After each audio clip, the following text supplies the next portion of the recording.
Fulvia. Vino al mundo alrededor del año 83 a.C. dentro de la estirpe Fulvia, una familia patricia de gran abolengo, aunque con un toque excéntrico, que había escalado hasta las esferas más elevadas de la política romana. Aunque no figuraba entre los clanes más vetustos de patricios, los Fulvia se habían distinguido por producir cónsules, generales y oradores de renombre. En sus venas corría una mezcla explosiva de ambición desmedida y una propensión inherente al cambio, a la disrupción del statu quo. El padre de Fulvia, Marco Fulvio Bambalio, era más conocido por su balbuceo al hablar que por sus hazañas políticas. Su apodo, Bambalio, evocaba precisamente su tartamudez. Sin embargo, Fulvia no era de las que balbuceaban. Nació para imponerse, para liderar. Desde sus primeros años, Fulvia creció inmersa en el afilado y a menudo brutal universo del poder romano. Senadores y generales debatían las políticas más trascendentales en su propio hogar. Las elecciones, cargadas de intrigas y traiciones, eran el pan de cada día. Ella presenció de primera mano cómo la política no se confinaba al foro, sino que se urdía en los matrimonios arreglados, en los solemnes funerales, en los susurros de los rumores y en los turbios acuerdos a puerta cerrada. Si bien se esperaba que las mujeres de la élite romana fueran compañeras discretas, cultivadas y sumisas, Fulvia desafiaría cada una de esas expectativas. Era una mujer acaudalada, sumamente instruida y dotada de conexiones influyentes, y conocía el alcance de su valía. Aunque su juventud se pierde en la neblina de los registros históricos, sus acciones posteriores revelan a una joven con una perspicacia aguda, una profunda comprensión política y una valentía inquebrantable. Ella no era el tipo de persona que se desdibujaba en el fondo. Poseía una personalidad arrolladora, una mente política incisiva y una férrea voluntad de acción, incluso en el ámbito masculino del gobierno romano. Además, fue una época de inestabilidad sin precedentes. La república se deshilachaba. Las guerras civiles, las revueltas populares y las feroces luchas por el poder entre generales como Sila, Pompeyo y César transformaban Roma en una olla a presión a punto de estallar. Las viejas reglas se derrumbaban y Fulvia llegó a la mayoría de edad en medio de ese torbellino. Lejos de retroceder ante el caos, Fulvia aprendería a dominarlo. Sus primeros años no la moldearon como la matrona recatada que Roma idealizaba. Forjaron a una mujer que concibió la política no como un coto vedado a los hombres, sino como un campo de batalla que debía ser conquistado. Se uniría en matrimonio a 3 hombres poderosos, cada uno un protagonista radical en la epopeya romana. Pero Fulvia no se limitaría a casarse con el poder. Ella comandaría legiones, encabezaría revueltas y se convertiría en la primera mujer romana en ser inmortalizada en las monedas. No como una deidad o una figura alegórica, sino como ella misma, en carne y hueso. Roma no estaba preparada para Fulvia, pero ella, sin duda, estaba preparada para Roma. El primer matrimonio de Fulvia con Publio Clodio Pulcro distó mucho de ser convencional. Clodio no era un noble romano común y corriente, era un agitador populista, un auténtico incendiario político con una inclinación natural por el caos, el escándalo y el poder forjado en las calles. Para una gran parte de la élite romana representaba una amenaza, para las masas era un héroe, y para Fulvia significaba una oportunidad estratégica inigualable. Su unión, acaecida en algún momento a principios de la década del 50 a.C., vinculó a Fulvia con el hombre que había transformado la República Romana en su propio teatro personal. Clodio era célebre por su desafiante desprecio por las tradiciones. En una ocasión se había disfrazado de mujer para infiltrarse en una ceremonia religiosa sagrada exclusiva para mujeres en la casa de César, un comportamiento escandaloso que, paradójicamente, solo pareció impulsar su popularidad. Más tarde renunció a su estatus patricio para postularse al tribunado de la plebe, un cargo que le confería un inmenso poder de veto sobre el Senado. Clodio comprendía la política callejera de Roma como pocos, y Fulvia, lejos de ser una consorte pasiva, se encontraba justo a su lado. No era una socia silenciosa. Las fuentes romanas sugieren que Fulvia participaba activamente y de manera visible en el mundo político de su esposo. Se relacionaba con sus simpatizantes, destacaba durante sus campañas y gestionaba su hogar como un verdadero centro neurálgico para las maquinaciones políticas de Clodio. Juntos encarnaban un nuevo arquetipo de pareja de poder romana, audaces, populistas y agresivos sin disimulo. Pero esta alianza tuvo un precio elevado. En el año 52 a.C., Clodio fue asesinado en la Vía Apia por los guardaespaldas de su rival político, Tito Anio Milón. Su muerte desató una ola de conmoción en Roma, pero Fulvia no estaba dispuesta a guardar luto en silencio. Escenificó un funeral político tan impactante que los historiadores aún lo debaten hoy. Desfiló el cuerpo mutilado de Clodio por el foro romano, con sus heridas ensangrentadas, expuestas para maximizar el impacto visual y emocional. El público quedó horrorizado y enfurecido. Estallaron disturbios incontrolables. La propia Curia Hostilia, sede del Senado, fue incendiada hasta los cimientos. Fulvia había transformado el dolor personal en un levantamiento público masivo.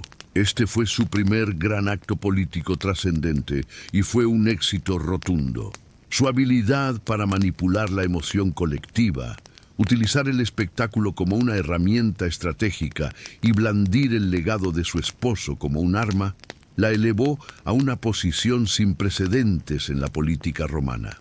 Clodio ya no estaba, pero Fulvia había emergido de las sombras, y Roma nunca la percibiría de la misma manera. Fulvia no se sumió en un luto prolongado. En Roma, el capital político era efímero, y ella lo comprendía mejor que nadie. Poco después de la violenta muerte de Clodio Pulcro, contrajo un segundo matrimonio, esta vez con Gayo Escribonio Curión, una figura política en ascenso y uno de los más fervorosos partidarios de Julio César. A primera vista, Curión parecía una pareja improbable. Ostentaba una reputación extravagante y un gusto por el drama. Sin embargo, bajo esa fachada de bravuconería se escondía un operador político astuto y sagaz.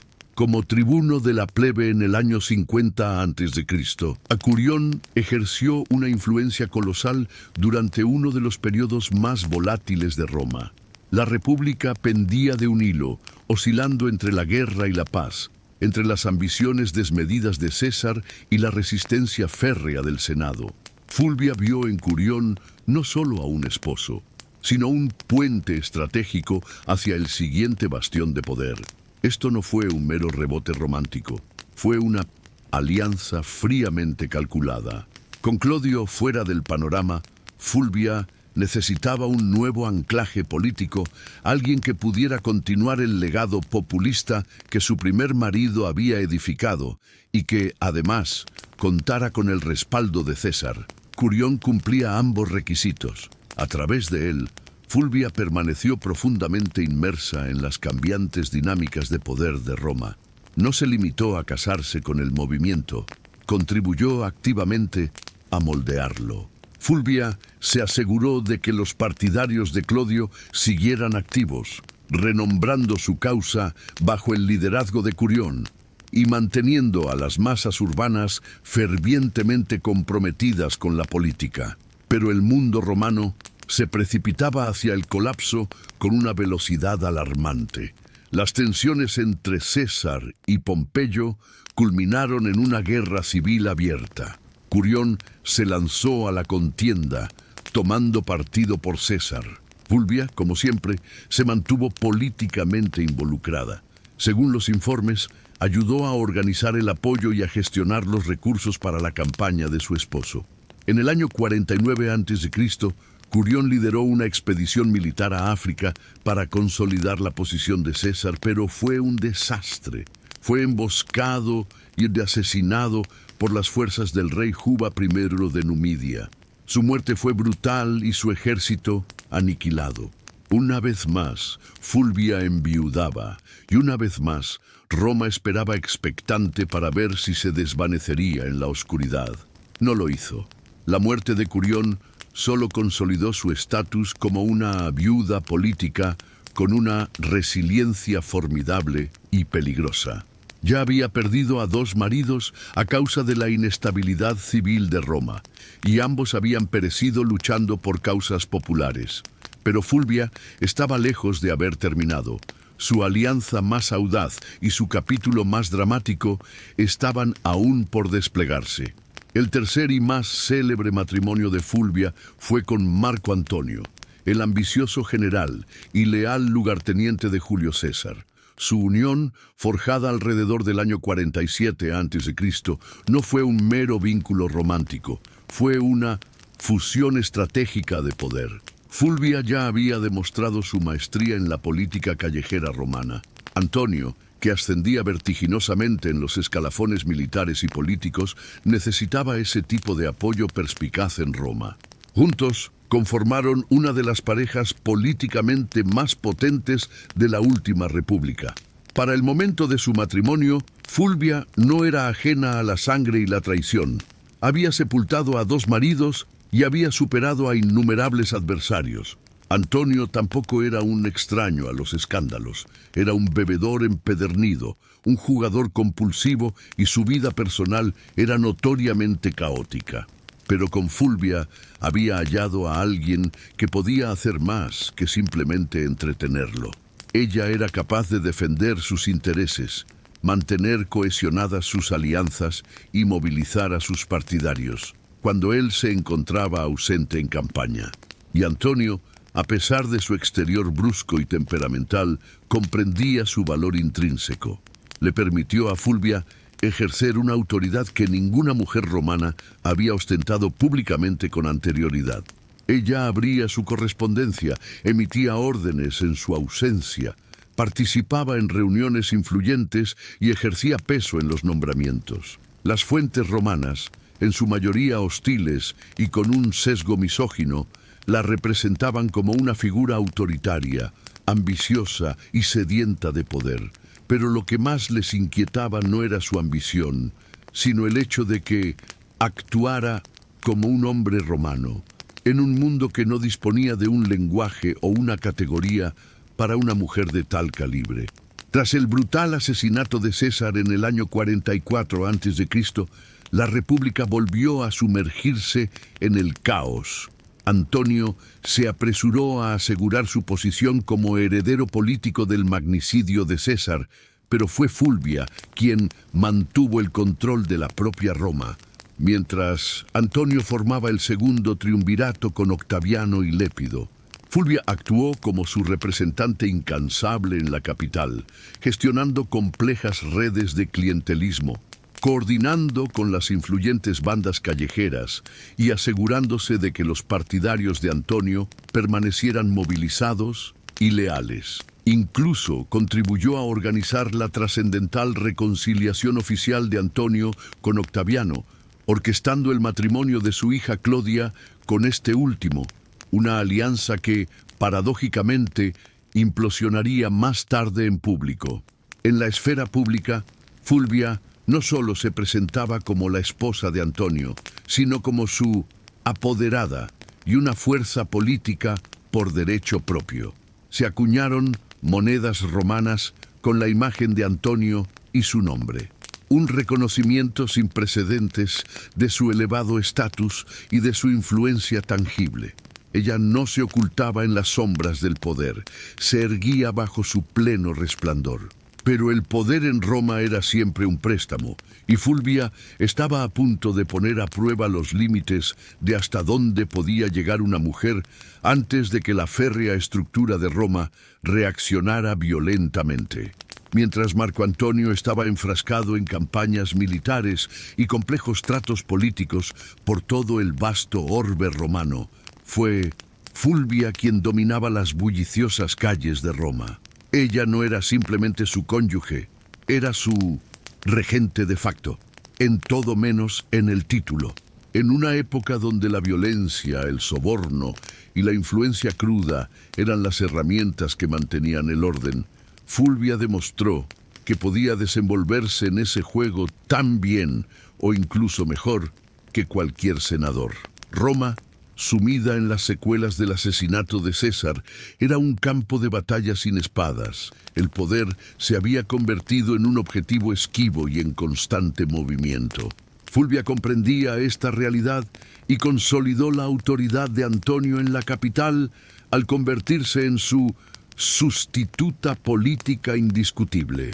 Dirigía a los aliados, negociaba directamente con la plebe urbana, pactaba con las facciones más influyentes y de forma aún más audaz, libraba una guerra con la elocuencia y con el dinero. Financió legiones leales, ofreció sobornos cuantiosos para mantener el orden público y se aseguró de que cualquier legislación aprobada favoreciera los futuros intereses y ambiciones de Antonio.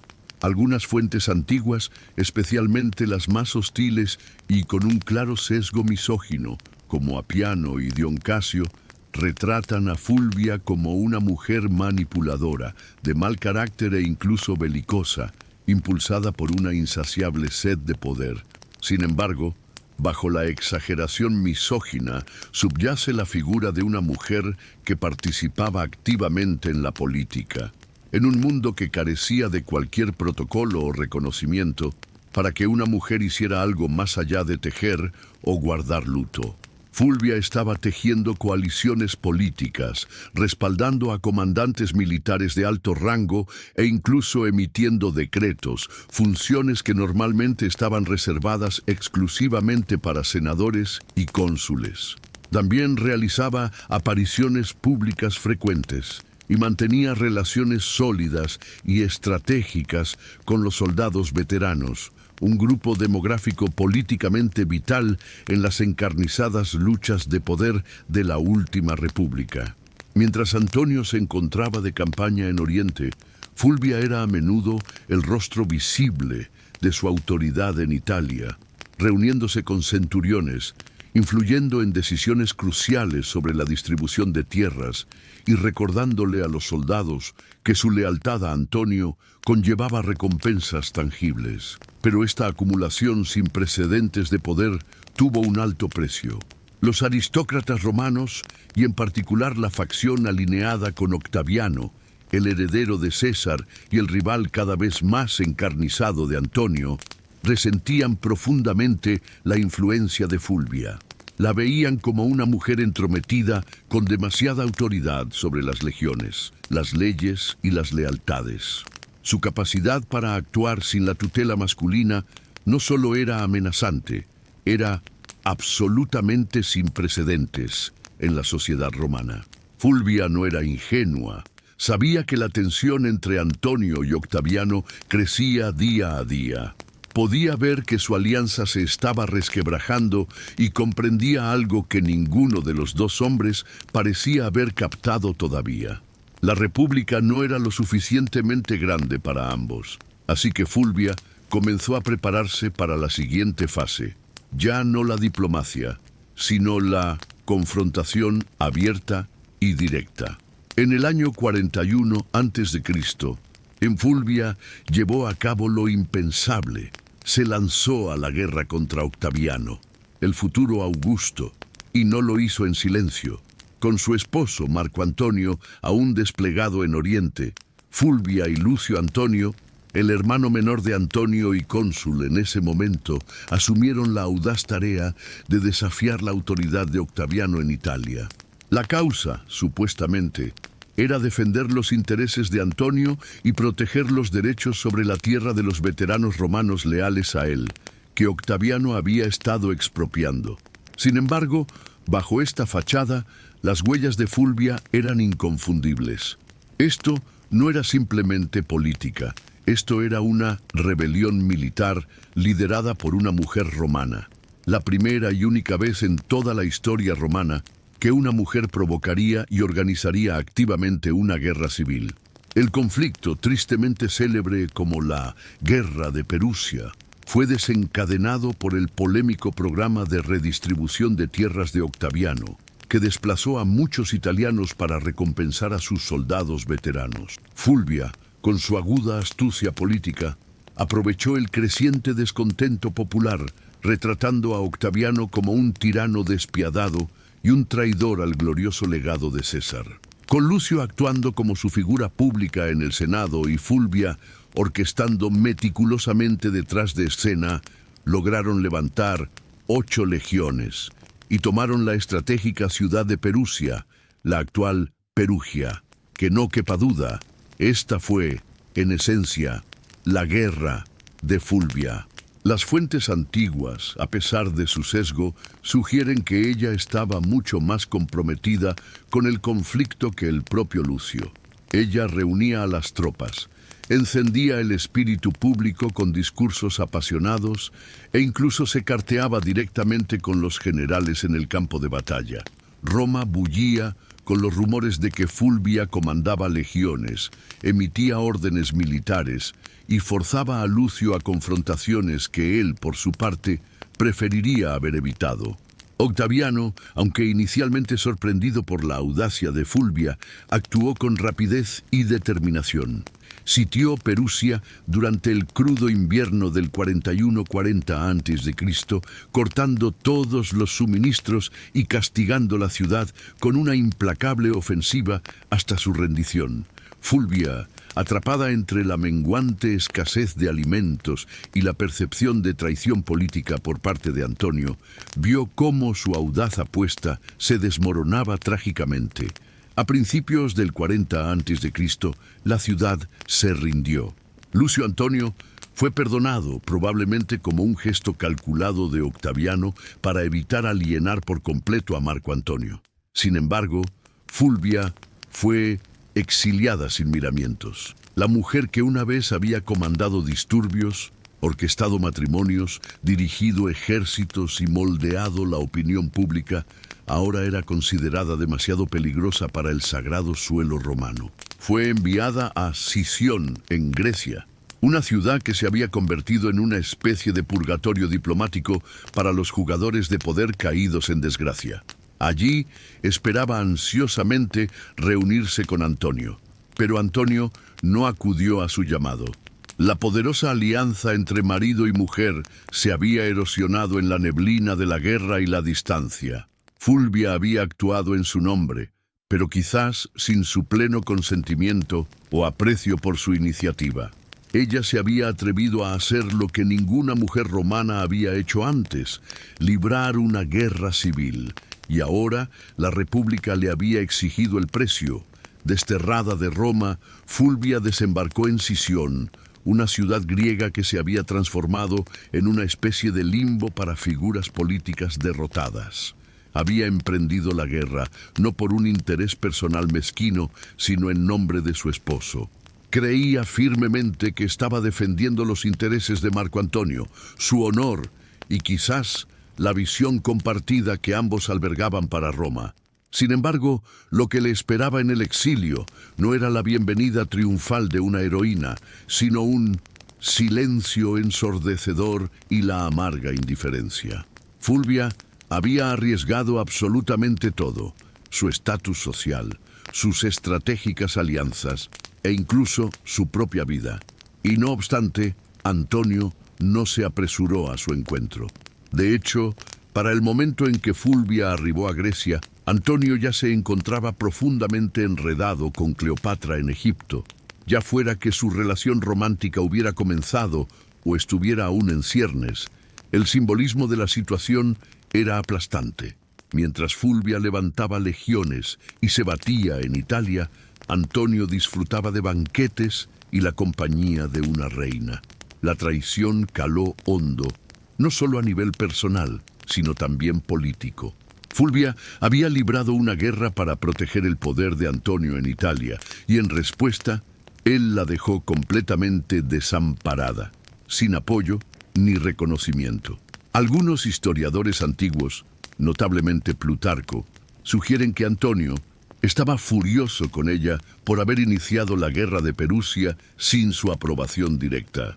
Otros, en cambio, sostienen que Antonio celebró su caída, ya que ésta despejó el camino para una alianza matrimonial con Octaviano, algo que Fulvia, con su carácter indomable y su fuerte lealtad, nunca habría tolerado.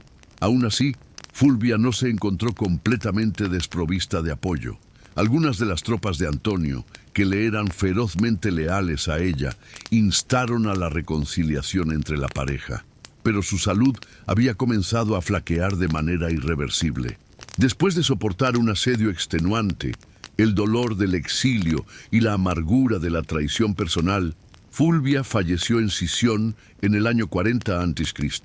Es probable que la causa de su muerte haya sido una combinación de enfermedad, el inmenso estrés y un corazón roto, o quizás las tres cosas. Tenía alrededor de 43 años, una edad temprana para una figura de su calibre. Su muerte proporcionó a Antonio una salida política limpia y conveniente. Poco después, se reunió con Octaviano y acordó casarse con Octavia, la hermana de Octaviano, como parte de un renovado tratado de paz. Los triunviros se unieron temporalmente una vez más, pero solo porque Fulvia, la única mujer lo suficientemente audaz como para desafiar sus designios de poder, ya no estaba en el tablero político. El legado de Fulvia pronto quedaría ensombrecido por la figura mítica de Cleopatra, cuya historia y leyenda eclipsarían a casi todas las mujeres romanas de la época. Sin embargo, no hay que confundirse.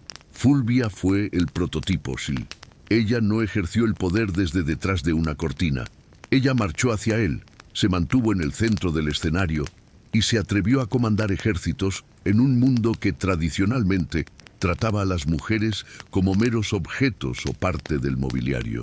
Roma no supo qué hacer con ella, por lo que intentó borrarla de la historia. Pero las cenizas de su rebelión perdurarían, y su historia estaba lejos de ser ordinaria. Después de la muerte de Fulvia en el año 40 a.C., los hombres a los que ella había manipulado con astucia, Antonio, Octaviano e incluso sus antiguos aliados, comenzaron la silenciosa pero implacable tarea de reescribir su legado. Ella ya no podía defenderse, así que la narrativa fue moldeada por sus enemigos y por los supervivientes incómodos de su ambición desmedida. Y como tantas mujeres poderosas a lo largo de la historia, Fulvia se convirtió en un chivo expiatorio conveniente. Las fuentes antiguas, mayoritariamente escritas por hombres con intereses creados y profundos sesgos, la pintaron como la causante principal de la guerra de Perusia, la responsable de la fractura entre Antonio y Octaviano, e incluso la culpable del desorden generalizado que aquejaba a la República. Historiadores como Apiano, Dion Casio y Plutarco la describen como una figura autoritaria, celosa y consumida por una insaciable sed de poder. La culparon de arrastrar a Lucio Antonio al conflicto, de antagonizar a Octaviano y hasta del eventual distanciamiento de Antonio de Roma. Pero eran justas estas acusaciones. Apenas. Fulvia había operado dentro de un clima político donde la violencia, la intriga y la manipulación eran prácticas esperadas y aceptadas, al menos si era su nombre. Ella no fue más ambiciosa que César, ni más agresiva que Pompeyo, y mucho menos despiadada de lo que Octaviano, a la larga, demostraría ser. Su única verdadera desviación fue que era una mujer actuando con la audacia y la determinación de un hombre romano. Y la sociedad romana, profundamente patriarcal, no supo cómo asimilar o procesar eso. No se quedó recluida en el hogar, tejiendo en silencio o sirviendo como un mero adorno político. Ella escribía cartas a generales, organizaba turbas callejeras y comandaba la lealtad de las tropas con una influencia palpable. Y eso la hizo peligrosa, no solo para Octaviano en el momento, sino para la forma en que la historia se contaría a partir de entonces. Incluso Marco Antonio, el hombre cuyo legado ella había luchado tan fieramente por preservar, convenientemente culpó a Fulvia de la contienda civil. Después de reconciliarse con Octaviano y casarse con su hermana, Antonio utilizó la muerte de Fulvia como una purga diplomática, un borrón y cuenta nueva político. Su memoria se convirtió en el precio de su propia supervivencia política. No se erigieron monumentos en su honor, ni se le dedicaron grandes funerales, ni discursos fúnebres en el Senado, solo el silencio del olvido forzado. Sin embargo, sus enemigos no pudieron borrarla por completo de la historia. Fulvia había hecho demasiado. Había levantado ejércitos, influido en elecciones, negociado alianzas y librado una guerra civil. Fue la primera mujer romana cuyo nombre apareció en la acuñación, no como una deidad o una metáfora abstracta, sino como una agente política tangible. El daño a su reputación fue un acto deliberado, pero también lo fue su ineludible presencia en el registro histórico. A pesar de cada intento de sepultarla bajo caricaturas y calumnias, Fulvia se negó a desvanecerse en la oscuridad. Su desafío aún resuena para aquellos que están dispuestos a escuchar más allá de las voces de los hombres que dominaron su época y su posterior relato. La historia de Fulvia, aunque termina en el silencio de su exilio, su legado está lejos de ser callado. En los siglos que siguieron a su muerte, historiadores y escritores lucharon por encajarla en la gran narrativa de Roma, porque Fulvia desafió y rompió cada norma de lo que se suponía que debía ser una mujer romana.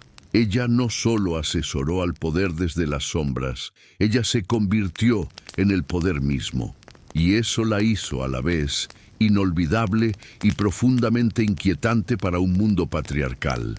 En una sociedad donde se esperaba que las mujeres influyeran a través de susurros discretos y matrimonios estratégicos, Fulvia gritó a través de la política abierta, la guerra y el teatro político. No fue una consorte pasiva, fue una comandante activa y formidable. Y sin embargo, fue recordada más por su audaz desafío que por sus innegables logros. Los historiadores romanos no pudieron comprender a una mujer que no se quedaba en su lugar asignado, así que la reescribieron como una figura estridente, sedienta de poder y una fuente de disrupción.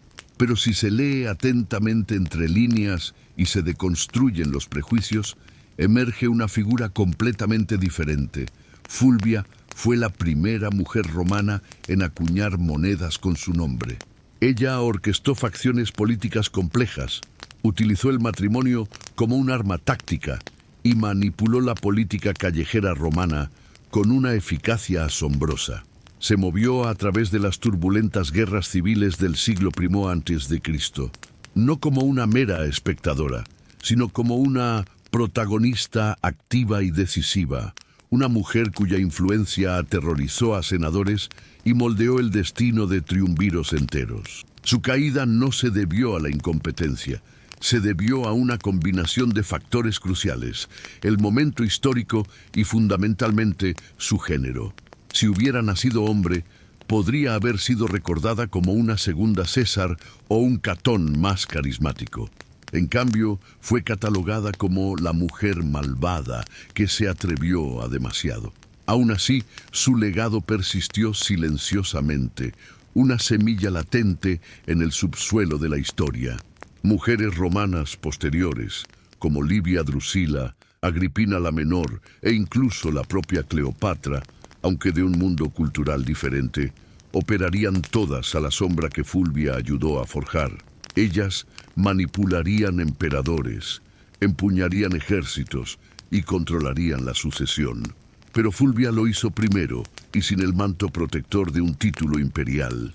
Hoy en día, los historiadores modernos han comenzado a reexaminar a Fulvia con ojos frescos y sin prejuicios. Ya no es una mera historia de advertencia moralizante. Está siendo reconocida con el peso que merece como una de las mujeres más activas e influyentes políticamente en toda la historia romana. Alguien que puso a prueba los límites del poder femenino y pagó un precio muy alto por ello. Ella no solo vivió en la era de los triunviros. Ella los desafió frontalmente. Y aunque Roma pudo haber intentado borrar su rastro, Fulvia dejó huellas indelebles en cada rincón de su colapso. No fue una nota al pie, fue una fuerza transformadora. Una mujer que se adelantó siglos a su tiempo. Para el verano de 1963, Estados Unidos se encontraba en una encrucijada, oscilando entre dos realidades opuestas, una arraigada en siglos de sistemas opresivos y otra que anhelaba con desesperación la libertad. En el sur profundo, la segregación racial no era solo una costumbre social, era la ley inquebrantable. A los afroamericanos se les vetaba la entrada a restaurantes, escuelas, autobuses, cabinas de votación e incluso a fuentes de agua potable. La brutalidad policial era endémica y rampante. Los linchamientos, aunque menos frecuentes, aún ocurrían, sembrando el terror. En lugares como Birmingham, Alabama, los manifestantes pacíficos eran recibidos con perros agresivos y mangueras de bomberos a alta presión, capaces de arrancar la ropa de sus cuerpos. Pero un cambio trascendental estaba gestándose y no iba a pedir permiso. En cuestión de pocos años, el movimiento por los derechos civiles había irrumpido con fuerza en el foco de atención nacional. Las sentadas en restaurantes segregados, los intrépidos viajes por la libertad en autobuses interraciales y los boicots económicos se habían convertido en titulares cotidianos. Líderes como Rosa Parks, con su valiente desafío en un autobús, Medgar Evers, mártir de la causa, y John Lewis, joven y aguerrido, ya no eran solo nombres en un listado, se habían transformado en símbolos vivientes de la resistencia y la dignidad. La marcha sobre Washington no surgió de una conversación aislada, fue la culminación de una frustración creciente y una esperanza ardiente. Los afroamericanos ya no estaban dispuestos a esperar pasivamente. Exigían con vehemencia sus derechos civiles y estaban resueltos a hacer oír sus voces donde más importaba, en la capital de la nación. La idea de una marcha masiva en Washington, D.C. había circulado durante décadas. Philip Randolph, un veterano organizador laboral y un incansable defensor de los derechos civiles, había propuesto originalmente el concepto en la década de 1940. En aquel entonces, su objetivo era presionar a la administración Roosevelt para que eliminara la segregación en la vital industria de defensa. Esa protesta inicial fue cancelada después de que Roosevelt cediera y firmara una orden ejecutiva. Pero ahora, en 1963, las apuestas eran inmensamente más altas. Randolph, junto con otros influyentes líderes de los derechos civiles, entre ellos el brillante estratega Bayard Rustin y el carismático Dr. Martin Luther King Jr., revivieron la visión de la marcha.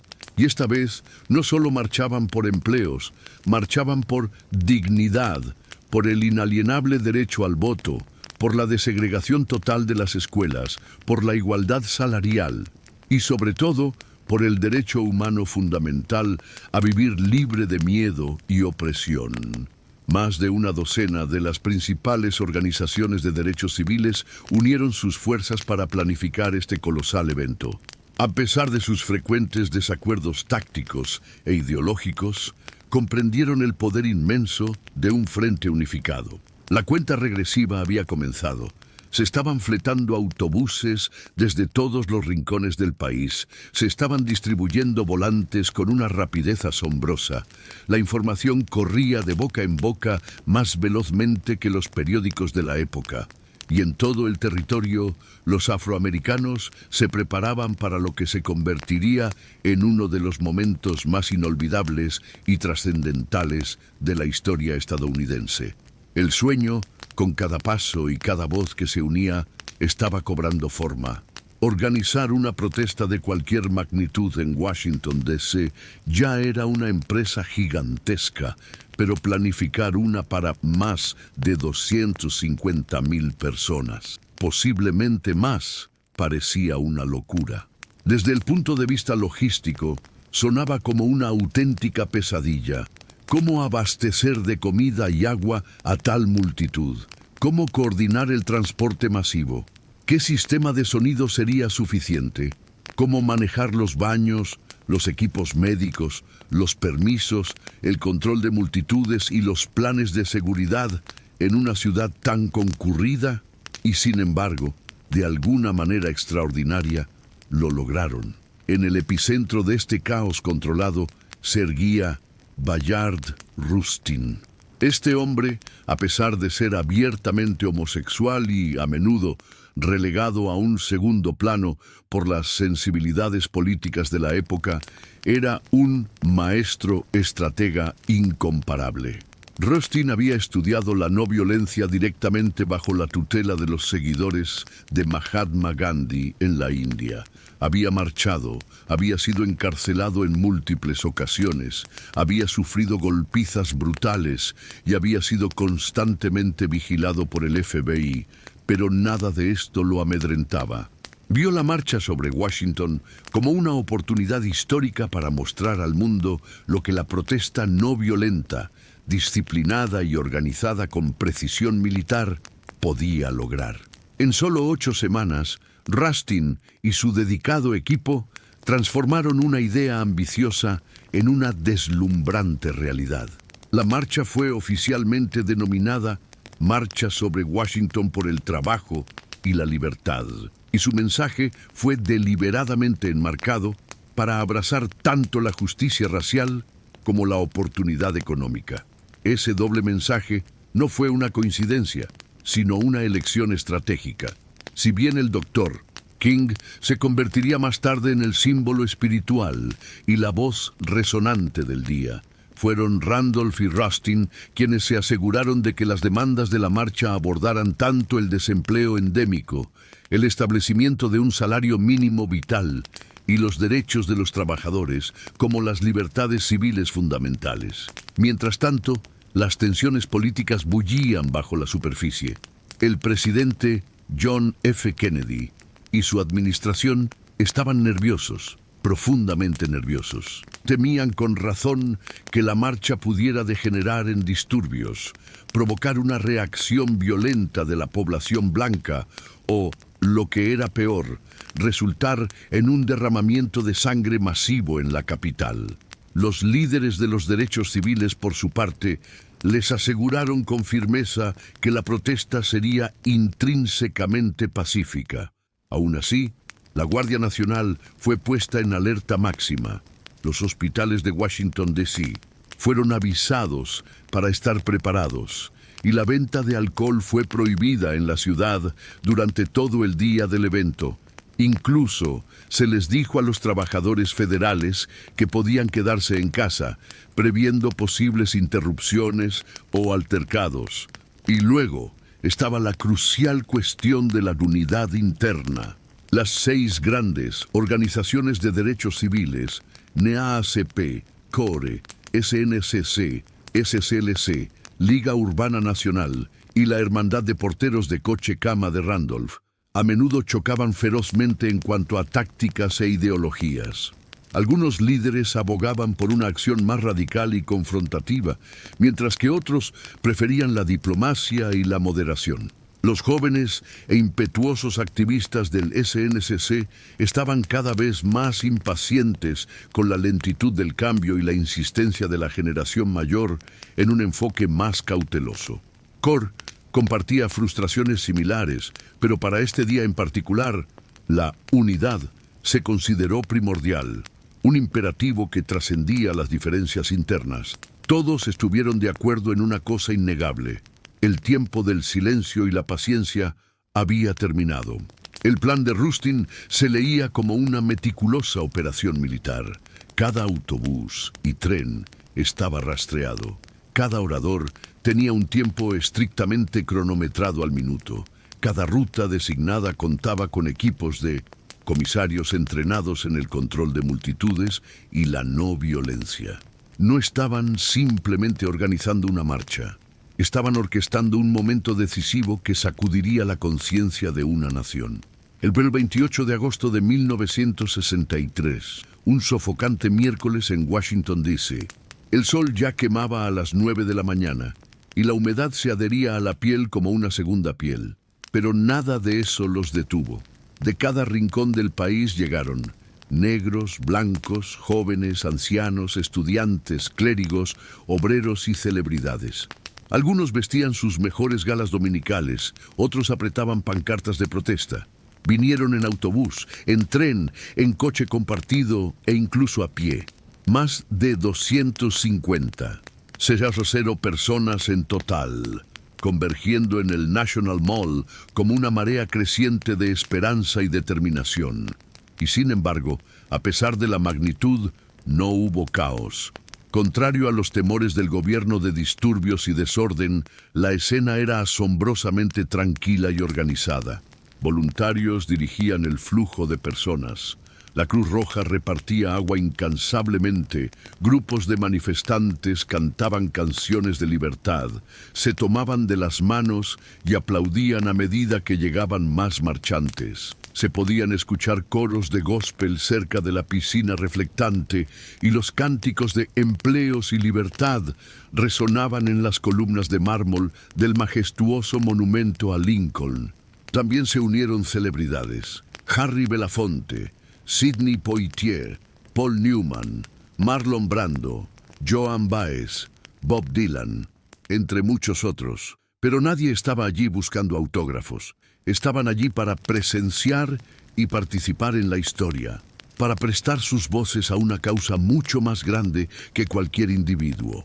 La multitud era ordenada, pero rebosaba de una energía palpable. No hubo empujones, ni saqueos, ni violencia. En cambio, existía un entendimiento compartido y profundo de que aquello no era solo una protesta, era un momento sagrado de afirmación colectiva. Para muchos afroamericanos, simplemente estar de pie en el mall, ser vistos, ser contados, decir, «Estamos aquí», frente al mismo monumento a Lincoln, donde el gran emancipador se alzaba en piedra, se sentía como un acto silencioso, pero poderoso, de revolución. Era un momento de cierre de un círculo histórico, gestado durante generaciones. Exactamente al mediodía comenzó el programa oficial. Los líderes subieron al escenario uno por uno, cada uno representando diferentes organizaciones, ideologías y regiones, pero todos unidos en un mensaje común y poderoso. Los oradores exigieron igualdad salarial, escuelas desegregadas, un salario digno y el fin de la brutalidad policial. Mahalia Jackson, con su voz inconfundible, cantó conmovedoramente. Marian Anderson, a quien una vez se le había prohibido cantar en el Constitution Hall debido a su raza, ahora cantaba para miles bajo el cielo abierto. A medida que pasaban las horas, la tensión en la multitud crecía, no por el desorden, sino por la anticipación palpable. El hombre que todos esperaban con ansias aún no había hablado, y cuando lo hiciera, el mundo se detendría, escucharía atentamente y recordaría para siempre. La marcha no solo estaba haciendo historia, se estaba convirtiendo en leyenda, minuto a minuto, con cada aliento de la multitud expectante. A media tarde, la multitud se había sumido en un silencio reverente, no por fatiga, sino por la inminente expectativa de lo que estaba por venir. Erguido bajo la sombra del imponente monumento a Lincoln, el Dr. Martin Luther King Jr. se acercó al podio. Vestía un traje oscuro, una corbata impecablemente anudada y una expresión de profunda calma que apenas lograba ocultar el fuego ardiente que llevaba dentro. Llevaba consigo unas notas cuidadosamente preparadas, mecanografiadas y redactadas en colaboración con sus asesores la noche anterior. Sin embargo, lo que el mundo grabaría en su memoria no sería lo que se había escrito, sería lo que emanaría directamente de su corazón. Comenzó con una intensidad medida, desgranando las sombrías realidades de la segregación sistémica, la brutal violencia policial y las promesas incumplidas. 100 años después, afirmó, refiriéndose a la proclamación de emancipación, el negro todavía no es libre.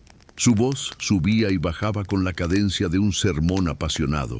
Utilizaba la repetición, el ritmo y el silencio no como meros rellenos, sino como instrumentos magistrales de persuasión y emotividad. La multitud escuchaba con atención absorta, algunos asintiendo con solemnidad, otros secándose las lágrimas y muchos sosteniendo pancartas que simplemente rezaban «ahora». Pero fue lo que ocurrió a continuación lo que transformó el tono de todo el evento y, sin duda, la trayectoria misma del movimiento por los derechos civiles. Justo detrás de King, la legendaria cantante de gospel Mahalia Jackson, quien había actuado más temprano ese día, de repente gritó con fervor: «Dile sobre el sueño, Martin, dile sobre el sueño». Y King lo hizo. Dejó a un lado sus notas, se aferró al podio con fuerza y se lanzó a un pasaje que ya había pronunciado en otras ocasiones, pero nunca con tal resonancia y poder. «Tengo un sueño», proclamó, y la multitud se inclinó, suspendida en el aire. «Tengo un sueño de que un día esta nación se levantará y vivirá el verdadero significado de su credo». Cada frase resonaba más fuerte, más clara, más inquebrantable. «Tengo un sueño de que un día los hijos de antiguos esclavos y los hijos de antiguos dueños de esclavos podrán sentarse juntos en la mesa de la hermandad. Tengo un sueño de que mis 4 hijos pequeños un día vivirán en una nación donde no serán juzgados por el color de su piel, sino por el contenido de su carácter». Aquello ya no era un simple discurso, era una visión profética, una oración fervorosa, un rayo que atravesó la historia. Cuando King concluyó con las inolvidables palabras «Libres al fin, gracias a Dios Todopoderoso, somos libres al fin», la multitud estalló en una explosión de aplausos, lágrimas y gritos de alegría incontenible. Sabían que acababan de presenciar algo más que una obra maestra de la oratoria. Habían sido testigos de una profecía manifestada.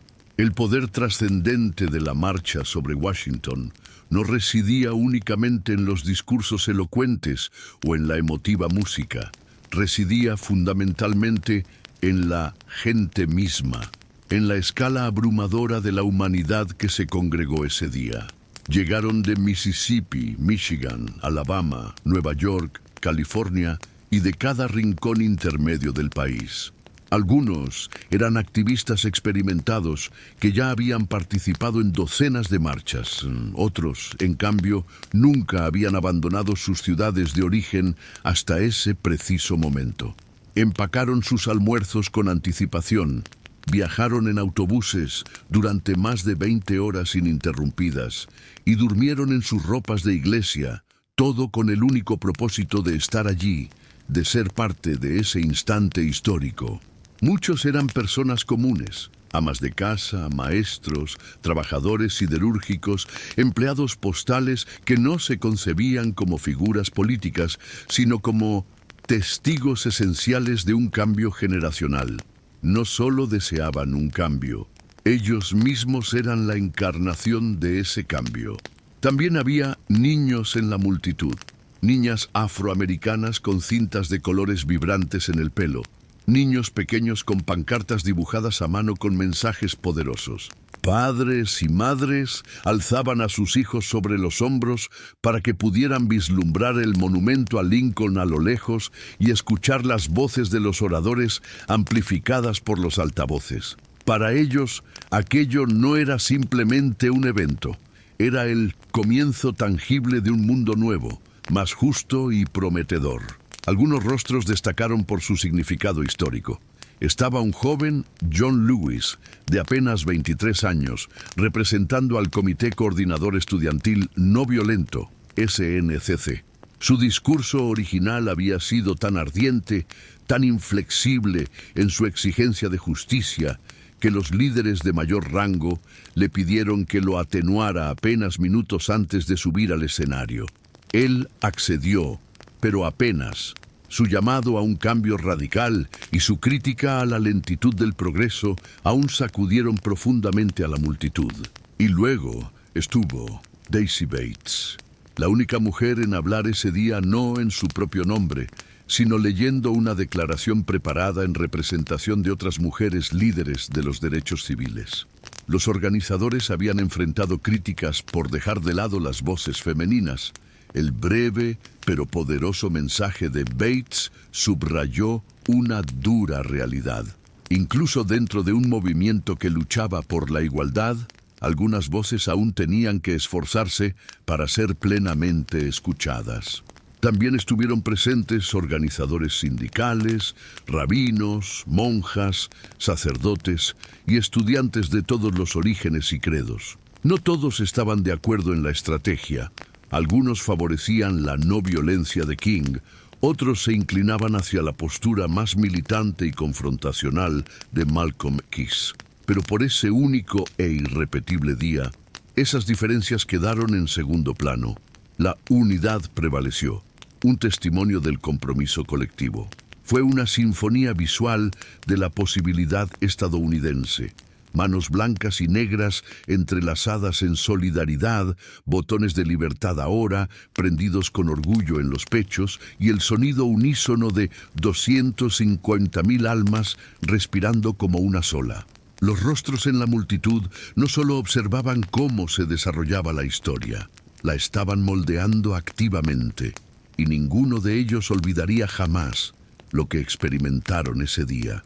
Mientras el mundo contemplaba una escena de unidad inspiradora y justicia poética en las escalinatas del monumento a Lincoln, la realidad detrás de la marcha sobre Washington era todo menos simple. Lo que parecía un movimiento perfectamente sincronizado, en realidad se mantenía unido con hilo, sudor y una serie de compromisos de última hora.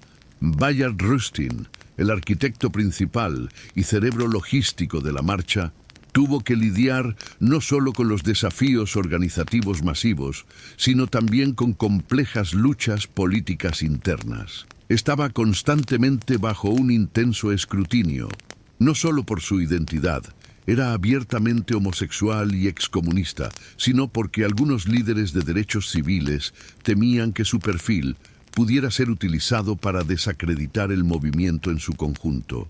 De hecho, el congresista Adam Clayton Powell había amenazado en una ocasión con acusar públicamente a Rustin y al Dr. King de ser amantes si King no retiraba a Rustin de una campaña anterior. Esa amenaza ominosa persiguió cada etapa de la planificación de la marcha. Luego estaba la delicada cuestión de las voces de las mujeres. A pesar de los roles cruciales desempeñados por figuras como Ella Baker, Diane Nash y Dorothy Height en la organización y el activismo de base, ninguna fue invitada a pronunciar un discurso principal por sí misma en el evento. Rosa Parks, venerada por todos, estaba en la multitud ese día, pero no se le dio un micrófono. Detrás de la poderosa imagen pública de la marcha yacía una verdad incómoda. El movimiento, a pesar de su lucha por la igualdad, aún lidiaba con sus propias jerarquías internas y puntos ciegos. Incluso dentro de las 6 grandes organizaciones, la fricción era constante y palpable. Los jóvenes líderes del SNCC, por ejemplo, estaban cada vez más desilusionados con el lento ritmo del cambio y la insistencia de la generación más antigua en la moderación. Querían confrontar el racismo sistémico de manera más directa y agresiva. CORE compartía frustraciones similares, pero para ese día específico, la unidad fue considerada un imperativo que superaba cualquier desacuerdo interno. Mientras tanto, el gobierno federal observaba con los dientes apretados. El FBI de J. Edgar Hoover había asignado a más de 100 agentes para espiar a los organizadores. Interceptaron habitaciones de hotel, siguieron a figuras clave y compilaron voluminosos expedientes. Estaban convencidos de que la marcha se volvería violenta o que elementos comunistas la secuestrarían. Cuando nada de eso sucedió, simplemente redoblaron su vigilancia, especialmente sobre el Dr. King. Y no olvidemos el aspecto financiero. La marcha costó más de $250,000, el equivalente a varios millones de dólares hoy en día. La mayor parte de los fondos se recaudaron a través de sindicatos y donantes simpatizantes, pero los organizadores tuvieron que improvisar y luchar por cada centavo hasta la última hora. Incluso pidieron prestados walkie-talkies a los Boy Scouts. La marcha sobre Washington fue histórica, sí, pero también fue profundamente humana, imperfecta, a menudo desordenada, cargada de política y, en muchos aspectos, inacabada, al igual que la propia nación que pretendía sanar. El sol comenzó a descender lentamente detrás del monumento a Washington, mientras las multitudes se dispersaban de forma gradual. La gente se abrazaba, lloraba, cantaba y se demoraba todo lo que podía, reacia a abandonar lo que se sentía como un suelo sagrado. Pero la marcha había terminado. Los discursos más impactantes habían sido pronunciados. Los carteles de protesta habían sido alzados bien alto. El mundo había observado y sido testigo. Y ahora la pregunta pendía pesadamente en el húmedo aire de agosto. ¿Qué sucedería después? En los días inmediatamente posteriores, la reacción de los medios de comunicación fue cautelosamente positiva. Los principales periódicos reconocieron la naturaleza histórica del evento, aunque a menudo con un tono de curiosidad algo distante. Algunos lo calificaron de ordenado y digno, lo que era un eufemismo para nadie se amotinó. Pocos medios de comunicación dedicaron mucho espacio a las demandas específicas de la marcha, como el llamado a un programa federal de empleo o a un salario mínimo de $2, equivalente a unos $20 actuales. Pero todos cubrieron extensamente el discurso del Dr. King. Eso, al menos, no podía ser ignorado por su impacto resonante. El presidente John F. Kennedy, quien inicialmente se había opuesto a la idea de la marcha, la observó desarrollarse por televisión con creciente admiración y quizás una sorpresa genuina. Calificó el evento de impresionante y se reunió con los líderes de los derechos civiles en la Casa Blanca inmediatamente después. Sin embargo, el movimiento legislativo siguió siendo frustrantemente lento. Su propuesta de ley de derechos civiles seguía estancada en el Congreso, atrapada por la férrea oposición del sur. Algunos activistas se sintieron profundamente decepcionados. Esperaban que la marcha resultara en una acción inmediata y tangible.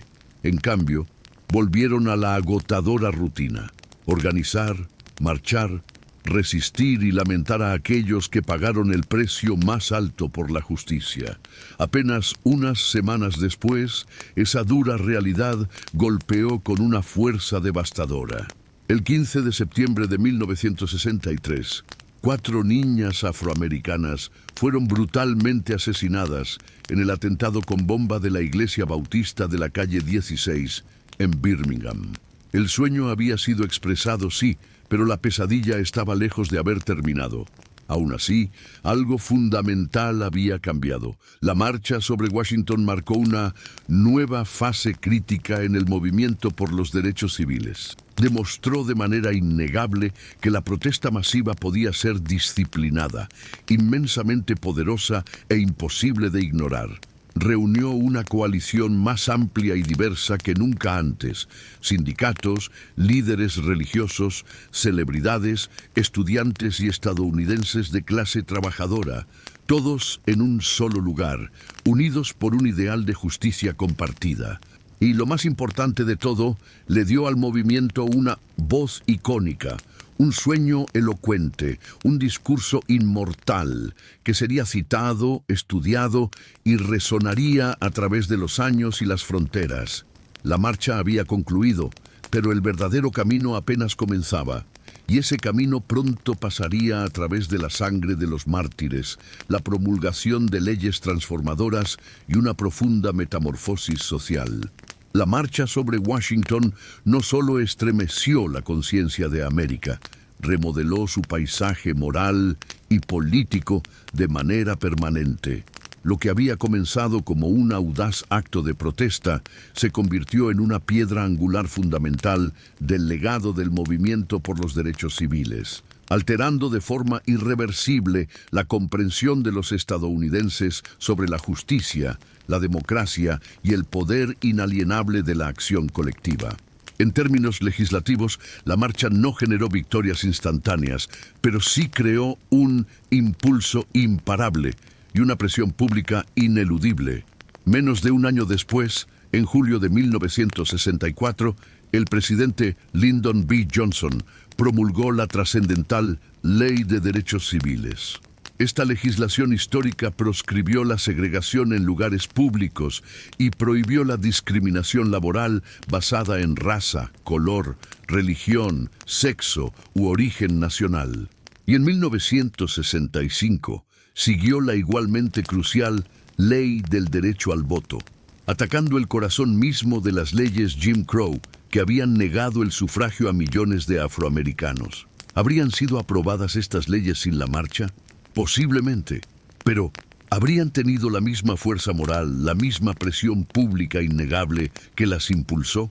Probablemente no.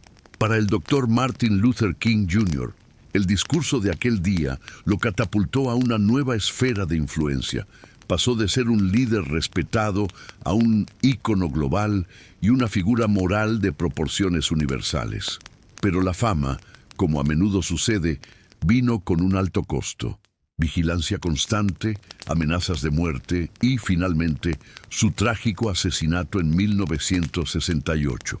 El sueño del que habló en esos escalones se volvería más conmovedor, más trágico y más venerado con cada año que pasaba, consolidando su lugar en la conciencia colectiva. Para el movimiento en general, la marcha demostró con creces lo que la unidad y la acción masiva podían lograr. Proporcionó a los organizadores un modelo detallado para la movilización a gran escala e inspiró a una generación entera de activistas, tanto dentro de Estados Unidos como en el extranjero. Organizadores anti-apartheid en Sudáfrica, estudiantes manifestantes en Europa y futuros líderes de derechos humanos en todo el globo citarían la marcha sobre Washington como un modelo a seguir. Pero el legado de la marcha no es solo histórico. El lenguaje, la poderosa idea de empleos y libertad, la imagen de la resistencia pacífica y los ecos de «tengo un sueño», aún resuenan y pulsan a través de la protesta moderna. Desde la Marcha del Millón de Hombres hasta las movilizaciones de Black Lives Matter, los ecos de 1963 vibran con cada cántico y cada cartel improvisado en Washington, D.C. El memorial de King ahora se erige majestuoso justo al otro lado de la cuenca tidal del monumento a Lincoln. Los visitantes caminan frente a su imponente figura, esculpida en piedra, con las palabras más poderosas de aquel día de agosto grabadas en el granito. Pero el verdadero memorial no está en la piedra, está en las aulas de las escuelas, en las cabinas de votación, en las marchas y en las voces que se niegan a permanecer en silencio. Porque el sueño no estaba destinado a descansar cómodamente en los libros de historia. Estaba destinado a ser vivido, a ser una realidad tangible. Y el legado de aquella inolvidable tarde de verano aún nos desafía a todos a hacer precisamente eso. Han transcurrido más de 6 décadas desde aquella tarde de verano, en que más de 250,000 personas se congregaron hombro con hombro bajo la imponente sombra del monumento a Lincoln. La marcha sobre Washington ha sido inmortalizada en incontables libros de texto, documentales conmovedores y exposiciones museísticas. El discurso del Dr. King se enseña en escuelas de todo el mundo. Su voz, firme y resonante, resuena en la memoria nacional como un estribillo casi sagrado. Sin embargo, para muchos, la pregunta fundamental persiste. ¿Se ha realizado el sueño o simplemente ha sido pospuesto indefinidamente? En ciertos aspectos, el progreso es innegable e impresionante. El marco legal de la segregación racial fue desmantelado pieza por pieza. Los derechos de voto, aunque ahora bajo un renovado y peligroso ataque en muchos estados, se conquistaron a través de la sangre, las marchas y las batallas legales. La presencia de legisladores, jueces, alcaldes e incluso un presidente de Estados Unidos de 2 mandatos afroamericano era una idea impensable en 1963. El matrimonio interracial, que alguna vez fue ilegal en gran parte del país, ahora está protegido por la ley federal. Estas no son victorias insignificantes, son logros monumentales forjados por una lucha implacable y heroica. Y sin embargo, las demandas originales de la marcha, aquellas que a menudo quedaron eclipsadas por la grandilocuencia del discurso de King, siguen resonando sin resolverse por completo. El llamado a un salario digno, por ejemplo, sigue siendo una meta inalcanzada para millones. Las disparidades raciales sistémicas en educación, vivienda, empleo y atención médica permanecen profundamente arraigadas en la estructura social. La brutalidad policial, precisamente el detonante de gran parte de la organización inicial de los derechos civiles, continúa encendiendo la indignación y la protesta en todo el país. El sueño de una verdadera justicia económica, de una nación donde la oportunidad no esté predeterminada por un código postal o por el color de la piel, aún está lejos de ser una realidad palpable. Movimientos contemporáneos como Black Lives Matter han tomado el manto de la lucha, utilizando a menudo la imaginería y la retórica de la marcha de 1963, tanto como fuente de inspiración como de contundente denuncia. Marchan por las mismas ciudades, elevan sus cánticos en las mismas calles y exigen los mismos derechos humanos básicos. Pero lo hacen en un mundo transformado por la inmediatez de las redes sociales, la omnipresencia de la vigilancia digital y nuevas formas de resistencia colectiva. La marcha sobre Washington nunca fue concebida como el punto final, la conclusión de una era. Fue, en cambio, un punto de ignición, un hito inamovible que proclamó: esto es lo que somos y esto es lo que exigimos. Fue en su esencia más pura una declaración audaz, no una resolución definitiva. Así que el sueño persiste, maltratado por la historia, constantemente desafiado, reinterpretado a través de las generaciones, pero innegablemente vivo. Que ese sueño sea diferido una y otra vez, distorsionado por las fuerzas regresivas, o que un día se cumpla plenamente, no depende del pasado, sino de nosotros, del presente y del futuro. Depende de las decisiones cruciales que tomemos hoy, de las injusticias que nos atrevamos a confrontar con valentía y del coraje que reunamos para marchar una y otra vez hasta que el sueño se convierta en una realidad compartida y plenamente vivida por todos.